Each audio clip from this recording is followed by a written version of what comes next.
Good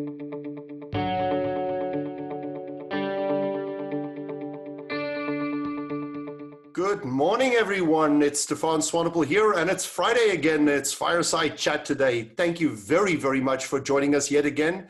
Today, we are thrilled to have a wonderful guest with us today from somewhere in Colorado, from his basement, not quite in hiding, but close to his corporate head office. We have Adam Contos. Adam, are you here?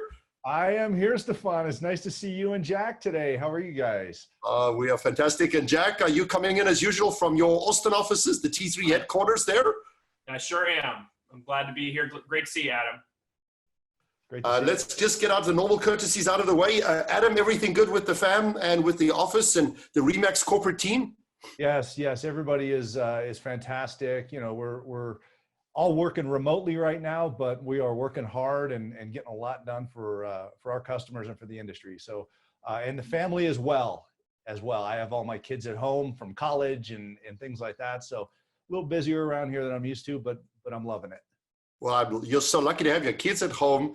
My kids, unfortunately, are in a different state, and my four kids, or the two married kids with their wives, and my grandkid, I haven't seen any of them now for close to 3 months, 2.5 months. So we Skype regularly, or we Zoom regularly, but I miss them. Jack, how's the T3 team doing? You know, I think we're doing very well. I meet with the team all the time. We had our regular Friday check-in with the entire consulting team, and everybody is really quite busy working with our clients right now.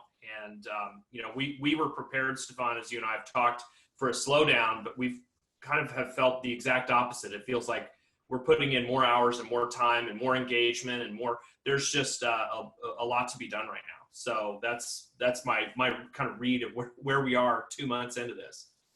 Yes, and I think it's because T3 decided that it was going to step up, and that's the way I can also step over to RE/MAX here, because you and I made the observation, Jack, a couple of weeks ago that there are a number of leaders in the real estate industry that seem to have really stepped up, and all the leaders are doing good things, and all the leaders are doing things for their companies, but there's a handful that seem to go the extra mile, and I think that's one of the people we have on our call here today. I mean, we Zoom a lot, but I think I've been out-Zoomed by Adam Contos. I mean, this guy is like everywhere. Adam, I don't know what you're all doing, but tell us a little bit about how many Zoom calls and who are you talking to? Because every now and then when I open LinkedIn, your face is on there. Oh, well, thanks for noticing, Stefan. So I truly live by the mantra that presence creates trust. And I believe leaders need to be present, especially during a crisis, and in order to provide clarity and direction to not just the people that they lead, but also the people around those that they lead. So essentially our industry. I think when an industry stands tall during a crisis, the consumers look at that and they see that clarity and they see that direction and are like, okay, these people get it. Yes, they are true consummate professionals. So we've been doing this a lot. I'm on video. I'm putting out a video probably at least once a day. I'm on anywhere from 6 to 10 Zoom calls, probably, maybe more some days. Sometimes I'll do 12 hours of Zoom calls, just Zooming around the world and talking to real estate industry, you know, different businesses, not just RE/MAX or Motto Mortgage, but other real estate companies, real estate teams. As I was on with a business school this week, I was on a CEO and board director roundtable with different public company board members. It's kind of cool to go out and communicate with all these people and keep our finger on the pulse of what's going on and be able to bring that message back and share it in our industry. You said in there talking to other real estate companies? You mean RE/MAX or more than RE/MAX? Oh, more than RE/MAX. So, you know, I have a lot of friends in the real estate industry, and I'll go on. I mean, it's not a recruiting call. It is me going on and sharing leadership thoughts and concepts and basically industry standards. You know, we're all in this together. We all have to raise the bar together and be kind together. And I think it's a culture that we need to look at as an industry, as opposed to companies competing with each other. Because you look across society right now, nobody's wearing a particular team jersey right now. Everybody's on the same team. We're all in this together, and we all need to get out of this together and take care of each other in the process. And that's how I view it. So if you spoke to somebody, and I'm so delighted to hear that it's not a recruiting call, that that puts you in a different league. So it's great that you have a different motive than necessarily just recruiting, which one would expect that any company from any company would have because you're building a business. But when you talk to, let's say you said you spoke to a university, what kind of message did you get from the university, or did you give to the university? What was the discussion about? The discussion was about, basically when your business moves into a crisis, what should you be thinking about? That was one of the key questions. And really there are three things that a business needs to be thinking about. And these fall into the three crisis response pillars that everybody in our industry needs to be thinking about as well. First one, obviously, is cash.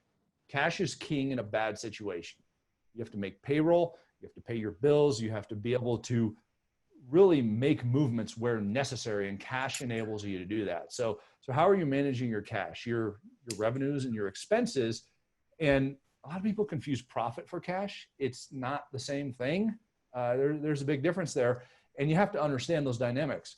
The second one, and these are in no particular stacked rank. There's nothing here that takes priority over the other. They're all priority. So the second one is employees. So how do you handle your employees during these things? Because they're scared. They don't know, are they going to get laid off? Are they going to have a place to work? Is somebody going to bring an illness home from work? Or how is this going to work? People need to be led. So you have to think about your employees and communicate very heavily with them. Third one is the customers. How can you stay closely aligned with your customers in order to make business adjustments so that you are coming to them going, all right, here are our options for how we're going to do business now. And we saw this in our space. Okay, how do we go to virtual showings, virtual tours, virtual listing appointments, things like that? How do we make those adjustments and communicate those clearly to the consumer so that they have confidence in our industry and our company moving forward? So if we play all those things together, the rest is just filling in the gaps in order to keep the business running during the crisis. Jack, what do you like about that wisdom, Bob? I think it's very solid. I mean, that's very solid. It lines up. We've talked to the brokers that we do work with, Adam. We've had very similar conversations with them. So I think you just spoke some very fundamentals about how to get through this. And we were, I know Stefan's been in the industry a long time. I was actually in brokerage during the housing crisis. And that point about cash can't be underemphasized. Like that is really, you got to have oxygen. And then you got to take care of your people and your customers. So I think it's very fundamental. I'm curious to hear about, you're connected to two networks, and, you're connected to a massive, real estate professional network through RE/MAX and its affiliates. And you're also connected to a lending, the lending environment through Motto Mortgage. And I'm just curious if you're seeing different things, the same things, like, what are you hearing through those networks that is maybe a different twist? Because we talked to a lot of people that run brokerages, but you've got both kinds of operations. I'm just curious to hear you talk about it, and what, if you've learned anything from the finance side or from the mortgage side that's different. I love this question, Jack, because both of these things do play together, but they also play separately. Yes. And, we came into this with a pretty strong mortgage situation. Everybody was afraid that we were going to see just a ton of defaults. And thank goodness, a lot of the lenders and the government and things like that kind of got ahead with allowing, any sort of mortgage changes to occur without going straight into default. So, it was encouraging to see that they're trying to prevent a housing bubble from occurring. And I think all the regulators are doing a relatively good job of that. That being said, we still see really good interest rates, and we're likely to see interest rates continue in the high 2s, low 3s for quite some time. In fact, they may even edge down just a tiny bit as we see things start to open up again, because people still want to refi and people are still wanting to purchase. So, that in fact, we did see an uptick in a lot of the mortgage activity. Some of the changes, some of the regulatory changes, though, that did occur, such as, wet ink on documents, things like that, they're different items that have evolved in mortgage as well as in real estate. And thank goodness the government entities that require these different aspects are starting to figure out we need to catch up with the times and allow people to do some things electronically that they're capable of doing I mean, frankly, we've been capable of doing these things for years. It's just Mm-hmm. now they're starting to go, okay. And, you know, the whole work from home aspect. So we're seeing a few differences with that, but we're also seeing a lot of similarities. The key similarity is those people in both mortgage and in real estate that stayed in touch, stayed engaged with their customer base, and the, you know, obviously deep similarities in both of those are seeing continued business occurrence and are also seeing really a big demand coming out of this as they're starting to do the phased reopenings in their different locales. So a lot of similarities, a lot of differences, but ultimately they both understood those the three fundamentals on the beginning that I talked about: cash, customers, and employees. And those that focused on those are like, yeah, I'm ready to go. In fact, we continue to sell model mortgage franchises. We continue to open them, and you know, in fact, we continue to sell and open RE/MAX franchises also during this time, and do virtual trainings while we're doing that. So, well, there's a common theme there about being able to operate virtually and moving to more, you know, because I've been shocked by, you know, even though we've had digital signatures for 2 decades, and how much the difference between real estate and mortgage has been for a long time, where the real estate agents adopted it, I think, fairly quickly because it made their lives a lot easier. If you're getting an amendment signed, you're doing something like that, you know, we flocked to DocuSign as an industry. And then mortgage just seemed to lag, and you had to, like I said, stuck with wet signatures, stuck with that. So it's good to hear that maybe has put turned up the heat a little bit on the mortgage side to make it easier for the consumer. Yeah, you want to hear something funny though, Jack?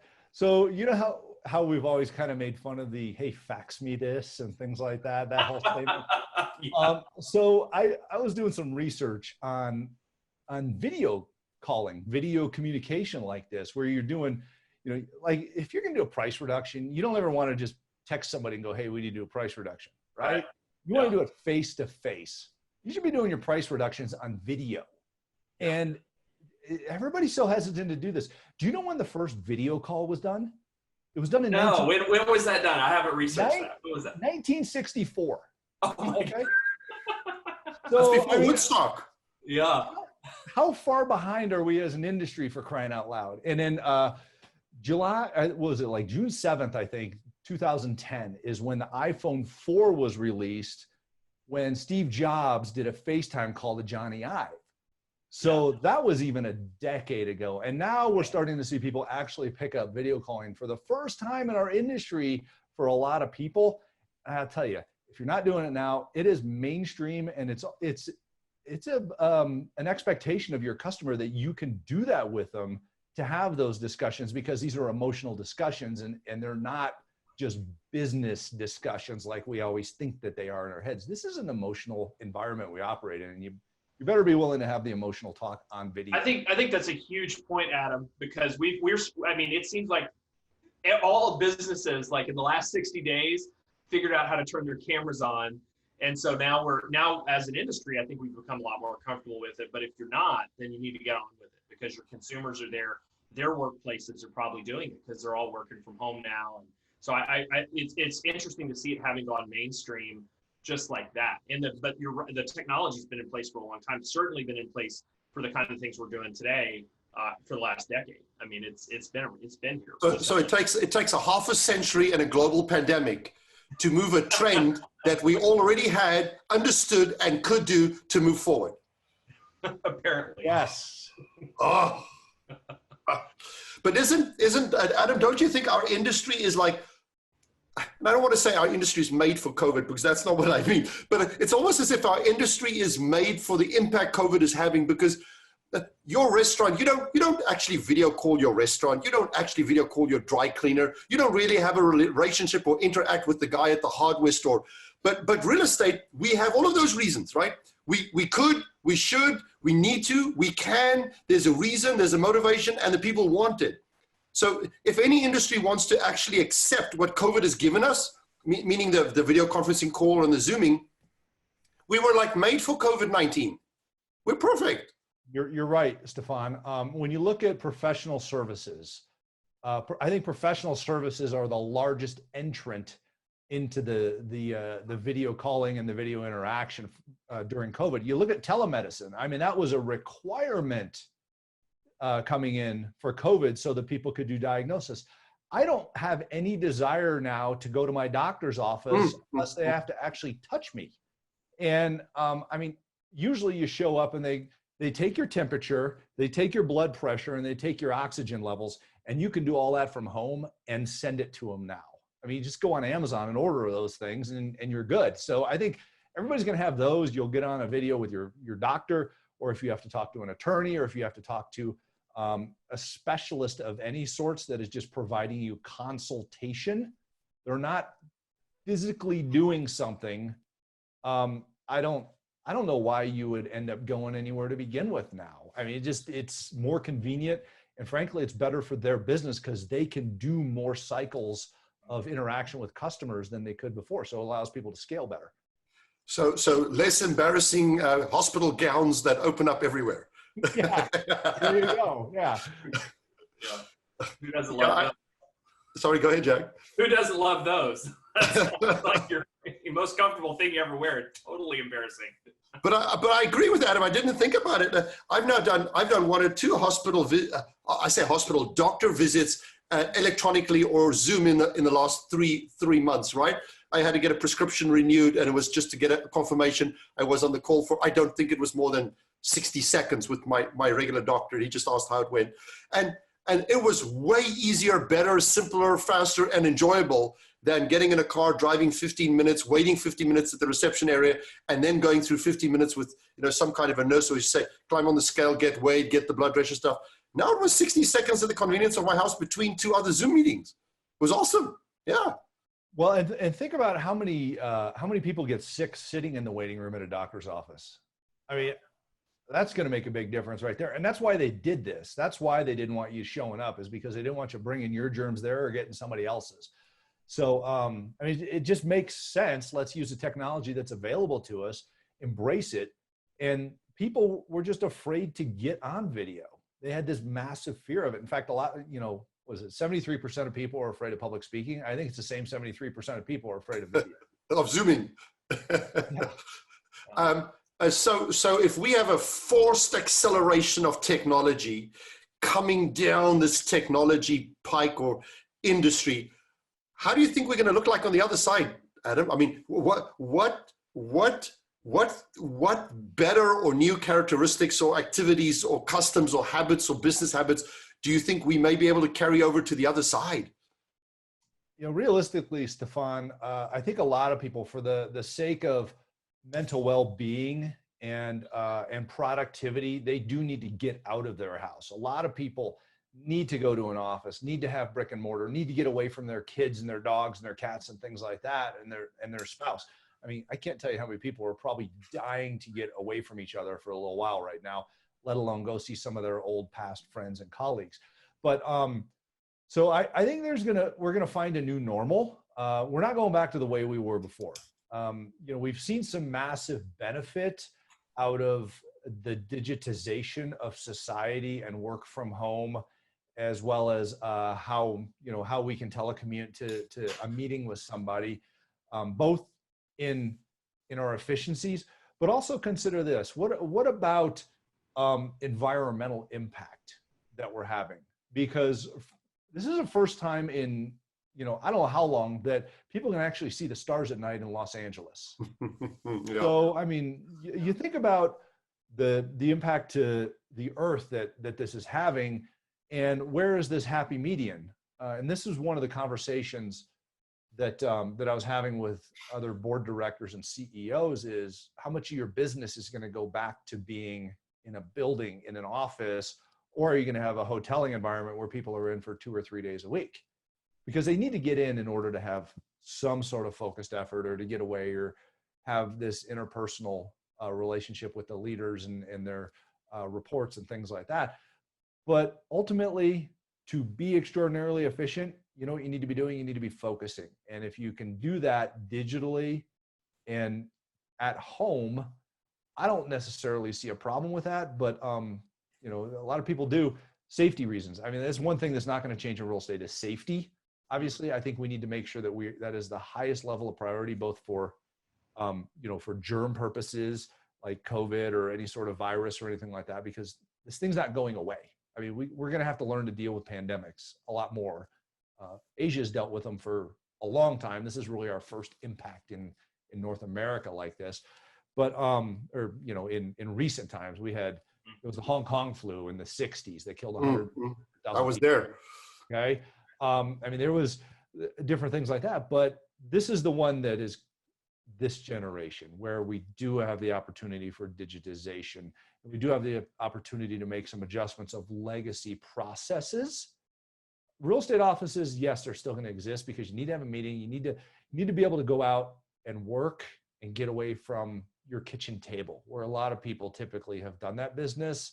I think, teams, things like that still want to go get together, but there's a hybrid. There's a hybrid here of brick and mortar and digitization. And there's also new ways that we're going to find to do business. The 360 tours, mainstream, world-class video and photography and things of that. People still want to have a good feeling of this, but I think us running more of the direction of the transaction instead of the consumer just telling us what they want and us going, okay, whatever. I think this gives the industry a chance to provide more clarity to the consumer as to here's what we need to be doing and here's how we have a process for doing that in order to protect the homeowner and you and me. So I think it's a reawakening of us having processes that are stated and clear to the consumer and to the agent. That in its own would be a huge positive step for the industry to actually have some quality level universal processes, business systems that is widely adopted. I mean, there are some companies and some agents, of course, which already do all of that, right? But unfortunately, it's just a minority or a group. It would be nice if that became more widely accepted as the industry benchmark or norm platform. Absolutely. And why not? Why not? You do things when you have the opportunity to do them.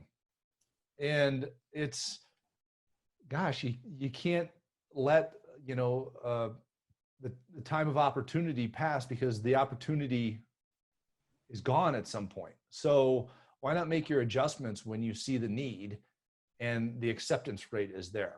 And that's, I think that's happening in a lot of industries. A lot of businesses are changing how they do things. You look at restaurants, they have to adapt. I have a friend who owns a small restaurant and they've adapted their kitchen for carry out. And they're like, we don't know how we're going to do carry out and seating in when seating in starts again because carry out volume is so high. So they have to go and make adjustments that way. And maybe they end up with another kitchen that handles their carry out. Who knows? Or maybe they just go strictly to reservations where they used to do walk-ins. So everybody has to make adaptations. And I think if you don't sit down and go do that exercise of, you got 3 columns in your business. This is how I used to do it. This is how I'm doing it right now. And then when we open up again and we mash everything back together, this is how we're going to do it. And I don't think I believe if you don't have clarity on how we're going to do it for your particular business, you're going to have some conflict.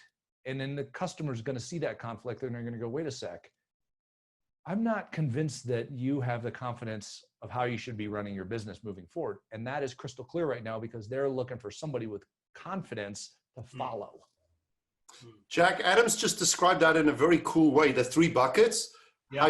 how you used to do it, how you should be doing it now during the transition, and how you want to do it when everything is over or the future. It's a simple way to actually explain that to the average broker or agent, which might get confused and think it's maybe only 2 buckets. There is actually 3 or maybe we're just doing this. This is a temporary workaround until. I think there is a narrative. I think there's some people who do have a narrative of like, oh, well, things are going to go back and to normal.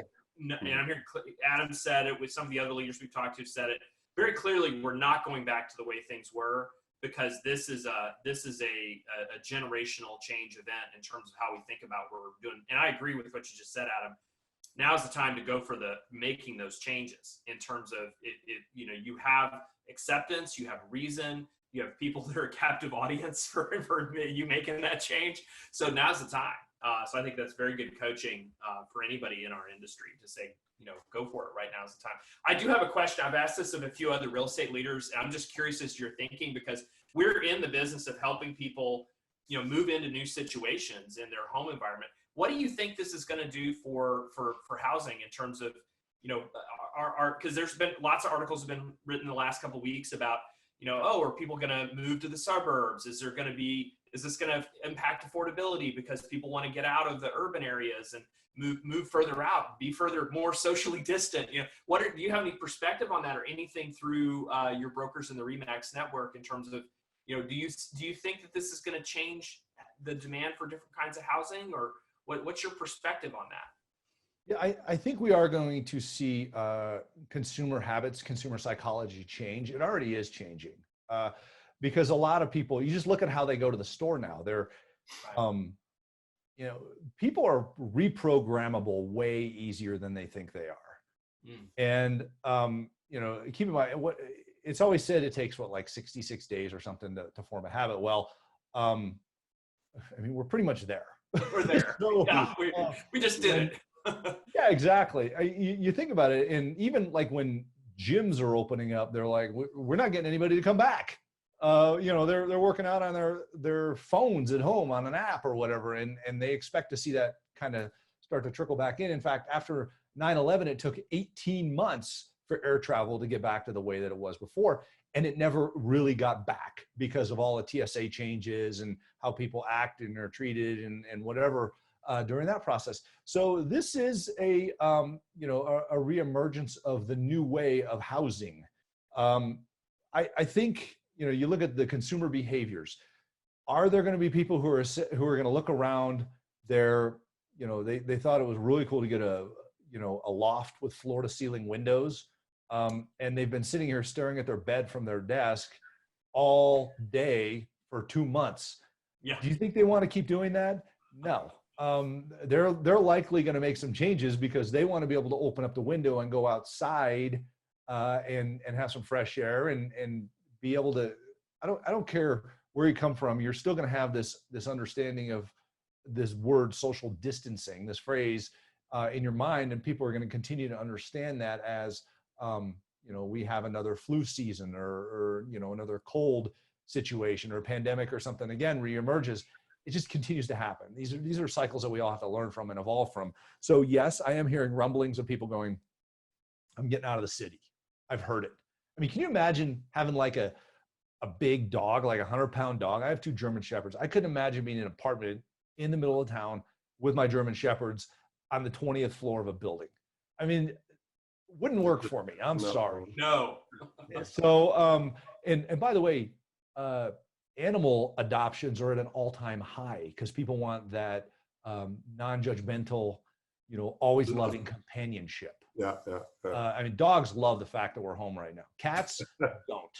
If you're a cat owner, your cat doesn't like you right now. Just, come to terms with that. Dogs, this is the greatest thing ever for them because their people are home. But ultimately, yes, this is going to change how we're living. This is going to cause a couple of things to be considered. One, think of all the relationships out there that were not right. They were just magnified, okay? Abusive relationships, the horrible things that happen in some, relationships, the abuse that occurs, that I couldn't imagine being stuck in an environment like that. And my heart goes out to those people. When I was a police officer, I investigated domestic violence for a while. It's a horrible thing for people to have to deal with. So hopefully those people make this break at that point as they reemerge, and that changes the real estate industry. There may be babies coming, okay? A lot of businesses, most businesses that have a professional office environment, not manufacturing, you pretty much have to be present for manufacturing, and they may go to more shift work to space people out. But office space, including government was never one to do work from home. And think of how much government employees are in society. Guess what? They're going to be doing a lot more work from home now.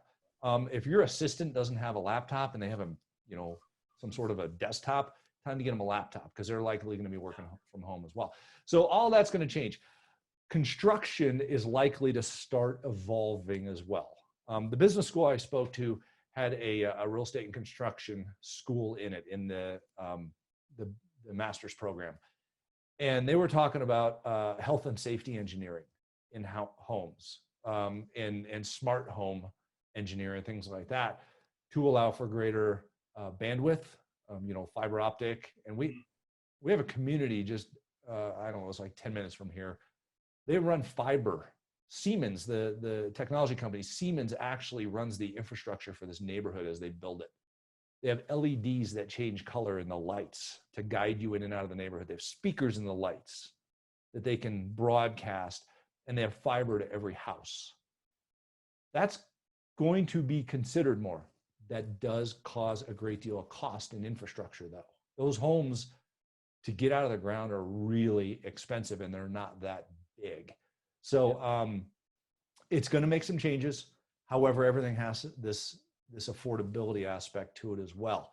Living in the city is more expensive than living away from the city. So there is opportunity there. I think the answer to your question in the short term is yes, it will, because I think, you look how long we talked about the Great Recession in real estate, and in the whole, I'm not going to make that mistake again. People are going to be saying this for a while about the COVID period, with how their lifestyle is. Do they have, who knows? Is everybody going to have a supply of toilet paper in their house? I don't know. But the reality is they're going to be thinking, how can I be happy in my home, and what do I need to do that? Yeah, I think that's a really great, I think people that if you've been in your house for 2 months and you've had especially if you've had a young kid, and it's been too small, and you think about, well, if this ever happens again, I'm not doing it the same way. Like, I think you're going to move into a different situation. Well, think about this, Jack. Let me add this. You mentioned little kids. I got news for everybody. The school districts are talking about how we only need to bring kids in like 2 or 3 days a week now. Wow. So there are some that are saying we're not going to reopen in the fall. And there are a lot saying we're going to reopen with kids actually coming in like every other day or something like that. Let me ask you this, parents. You can't just drop them off at daycare, because they're going to be doing at-home learning. Yeah. So how do we make societal adjustments in order for us to deal with that? Because, the kids still need to learn. They need to get a proper education. And guess what? That's changed how we work at home, where now we have to compress our time that we're focused on doing business, and then go spend 10 to 30 or 45 minutes with the kids, go back to work, go make lunch, go back to work, things like that. We're going to see a lot more of that, particularly with working parents. I think we've definitely seen some administrative helpers on some of the business calls we've had, that whether, the little toddler that comes in and wants to talk to the parent while they're on their Zoom. So yeah, we call them coworkers. Coworkers. Yeah. Coworkers. It's funny. My oldest son, that's what he calls his classmates. He said, I go to school with my coworkers, which is, for 12, that's pretty cute. But that's the nice thing about change, Adam. That's why I think people like you, and I know Jack and I just absolutely love it, because it allows you the opportunity to consistently be at the forefront of change. And as you stay at the forefront of change, you can innovate yourself, your company, your business. You can come up with new ideas, restructure, and you don't have to be 5 miles or 10 miles ahead of change. You just have to be at the edge of the wave. You just have to ride the wave. Because most people are creatures of habit, right? They tend to respond slowly. They tend to go back to the way they were. So as we said on another call, you don't have to beat everybody. You just have to beat the people around you which are not moving. All you have to do is take that step forward, but not just today, tomorrow, the day after, the day after, the day after. And you will crush it. You will absolutely crush it. Right, Stefan, you're absolutely 100% correct. And right now, I think only about 20 to 25% of people out there are actually trying to crush it. There's a huge opportunity to be had. 25% means that 75% is not moving, all right, or not moving fast enough, or not moving enough. So I think that's a big message to our real estate industry. And because we are so autonomously, independently owned and operated, and independent contractors, you are actually more able to be in charge of your own destiny and your own speed and your own control. And were you maybe working at a larger factory manufacturing environment, as you just spoke, where you probably are a little bit more subject to the rules and the regulations and what the boss says and what the system says and how the company moves. Here, most of the people, even within your family of people, right? They're very autonomous. So in a large way, yes, your broker needs to step up and probably will, but you don't have to wait for him, right? You can step up yourself, get going. Love it, love it. Yep. Jack, anything on your side? Well, I was curious, Adam. I know, and this is specific to Remax. I know you guys have made a lot of investments in technology in the last couple of years. Oh yeah, one of our favorites. You've done some big work, and you brought on the Bouge platform, and recently bought the first application, and have been doing some other retooling. How is that showing up now? Like, because we've talked to other leaders and we're talking to other technology companies, and we're definitely seeing some trends. But what does that investment look like, in this current environment? Are people, are they onboarding? How is that working out? Yes, it's working very well. And by the way, we've worked a lot with you guys on, just looking into different innovative technologies, things like that. So we appreciate all the work that you guys do with us at Remax, from T360. So when you look at, like, take the first app, for instance, which is an AI-based platform that goes in and searches your contact lists and uses a whole bunch of different data points on homeowners to determine when they're likely to list their house and sell it. So it's behavioral analysis through data points. And it's really, really cool how it works, because it recommends to an agent, of your 3,000 people in your contact list, who should I be calling right now? Well, it tells you who to call.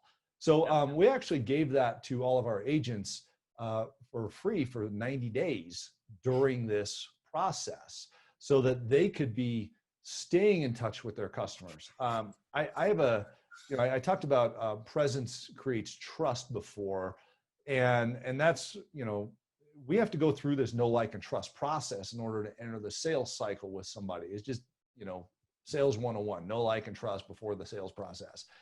But there's also another component to this where a lot of people forgot about anybody who disengaged and disconnected with them. So the idea behind having something like that to keep you engaged in your contact list keeps you top of mind. And top of mind is first in line when it comes to doing business. Top of mind is first in line. I'm using presence creates trust, and top of mind is first in line a lot, because those two things are incredibly important. And that's what technology is enabling in the real estate space here. So between the first app, we also have something else called Megaphone that we released to everybody, which basically we created this infrastructure that allows our agents to do really essentially just very few clicks, and all your social media marketing is done for you instantly. It pushes it out on Facebook, Instagram, things like that. You just put your credit card number in there. It's making sure you're not competing against yourself, which is a big problem a lot of agents have in doing their social media marketing. It helps you place all that, and it's very, very effective. So we have first, we have Megaphone, and then of course the Bouge rollout that we've been engaged in over the past, call it 8 to 12 months, after doing 2 years of development in that, and now we're beta testing that in Canada even. So we've kept our foot on the gas in technology, and we're continuing to update and iterate for our customer base, as well as obviously give some free waivers there to keep people engaged. The worst thing you could possibly do is turn off the lights and go sit in a corner during the COVID process. You've got to be engaging, getting better at your technology, getting better at your relationship with your customers, and technology scales that. So all of these things built together scale that, and get rid of the noise, get rid of the extra stuff that you shouldn't be doing, because it's about contact with customer. And that's where that relationship builds, know, like, and trust to the transaction. So we've been heavily involved in that during the last 2 months. Yeah, this is a great time for adoption, because you've got agents that they may not have anything else that they can really work on right now. And they're not going to go out and network the way they used to before, but you get them plugged into the tools and get them using the tools consistently now. And you have that 2 months or 3 months of behavior change, and hopefully they keep that. And so I think that's very smart. And by the way, that first app, I was both happy and sad when you bought it. I was happy that it went to a good home, and you guys are going to give it the resources to grow, because it's a beautiful application. And I was sad because it's like, well, I kind of wanted everybody to use that thing, because I thought it's a genius app. It's very nice and smart move for you guys to pick it up. So that's awesome. Take advantage of the adoption cycle right now. For me, that's the message to any broker, whatever you have. Get them in the tools right now, because you're going to get that retraining period. You have the opportunity, and then hopefully they keep it as they move back into. Absolutely, Jack. And there is one technology that everybody has available to them right now that they all need to be engaging in and getting better at every single day, and that's video. I mean, we all have this capability right now to communicate with our customers this way. You want to find out how to do it, just go on YouTube and say how to make a video with whatever your device is. And then you can learn, okay, how do I put lights in my studio? How do I set up a studio? I'm in my basement right now with a couple lights from Amazon and a lavalier mic. And I have an upgraded webcam here because I do this so much, but this is not something that is impossible for people to do. And this is also an expectation of the customer. They're like, are you going to do a really good video in my house? Yeah. Well, if the video that you're coming to them on is horrible, they're not going to believe you. Right. So, you need to walk the talk, and video is, table stakes in our industry now. So you might as well get good at it on putting your face on it as well.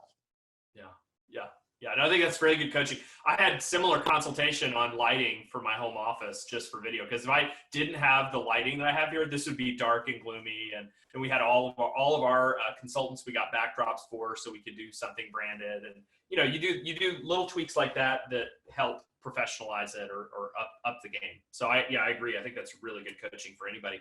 And we all have it. I mean, everybody's got video in one form or another on their computer today. Doesn't matter what platform you're on, you've got it.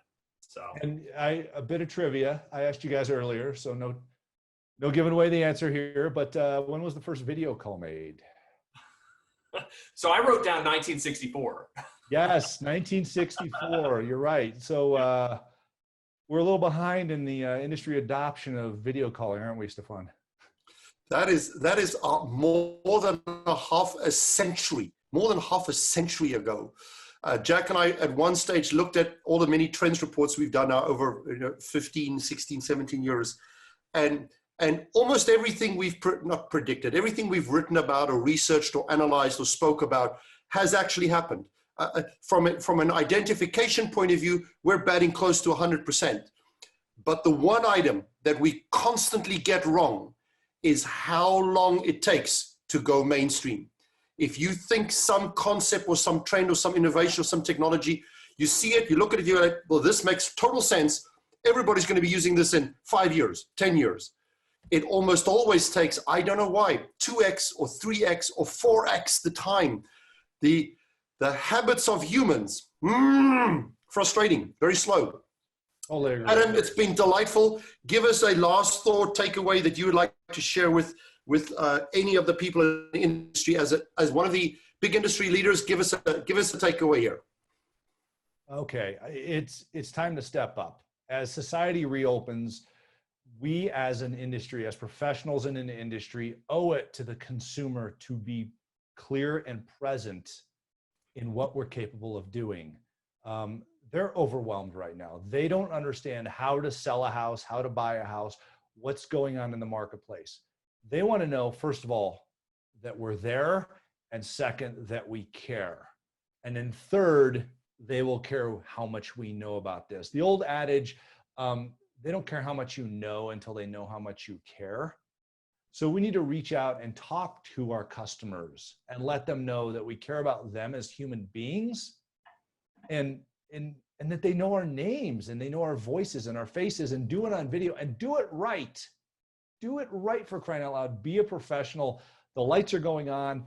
Everybody's going to be looking at us, and we need to be the professionals standing there ready to handle their housing needs and have the answers for them. So update your business, update your delivery, update your techniques and tactics, and get really good at it, because reemergence is about, they want leaders and they want really good. So that's on all of us. I think we can do it, but again, if you're not willing to, step aside and let the professionals do it. So we have high standards in our industry. I think we need to keep raising the bar and being amazing for the customer. So that's what I've got. It's great. Jack, on your side, closing? I think Adam's had some great wisdom to share today, and with an enormous footprint of brokers and people in mortgage. So I just really appreciate the perspective, the themes we're hearing across all of the different leadership conversations about improving the real estate industry, making use of all this technology that in many cases brokers have been and agents have been paying for years, like actually really stepping into it and getting the value of it and using it to produce those human connections and that trust. Like those are the themes. So everything you said is on theme. It's what we're hearing. And, I think you talk to enough leaders, you get a sense of where things are really going. And I think you're proving that out in this conversation. So thank you for sharing your leadership today. It's been an honor to be here. I'll wrap up by... Thanks for inviting me, guys. I'll wrap up quickly, Adam, by saying thank you very much. And thanks for the leadership to RE/MAX.